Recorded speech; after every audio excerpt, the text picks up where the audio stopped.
Standing মানে যোগাযোগ আস্তে আস্তে কমে যাওয়াটা, এই যোগাযোগ কমে যাওয়ার কারণে অনেক সময় দেখা যায় আমরা রেল লাইনে অনেক সময় ভরাট হয়ে যায়, এটা রেল লাইন আর মানুষের জীবন তো আরো বড় কথা।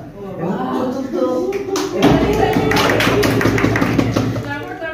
চতুর্থ যে স্টেপটা অ্যাভয়েডিং, একটা অপরকে অ্যাভয়েড করা জিনিসটা আমাদের কাছে সামান্য কিছু হলেও অনেক সময় সম্পর্কের ক্ষেত্রে জিনিসটা অনেক বড়। কারণ আমরা সাধারণত প্রথম স্টেজে দেখেছি ইন্টারেস্টিং যে একজনের উপর নির্ভরশীল হয়ে যাওয়া, আর নির্ভরশীল মানুষ যখন হুট করে আমাদেরকে অ্যাভয়েড করা শুরু করে আমাদের শারীরিক মানসিক অনেক ক্ষতি হয়। যেমন আমাদের সহপাঠী হৃদয় ভাইয়ের ক্ষেত্রে আমরা জিনিসটা দেখেছি যে তার এখনো জিনিসটা ছাড়ার পরে এখনো মানসিক প্রভাবে খুব চলে আসছে।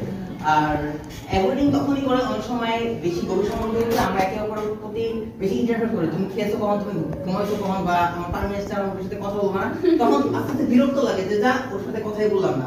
এভাবে করে আস্তে আস্তে দূরত্ব বাড়তে বাড়তে একে অপরকে ছাড়াও চলা শিখতে হবে। লাস্টে যে ঘটনাটা ঘটে বিচ্ছেদের ঘটনা, যে বিচ্ছেদটা শুরু হয় যখন আমাকে ভুলতে না পারে। আচ্ছা, এখন একটা বিচ্ছেদের গান শোনাবো। চন্না মেরে মেরে আপনি বলছেন ভালো,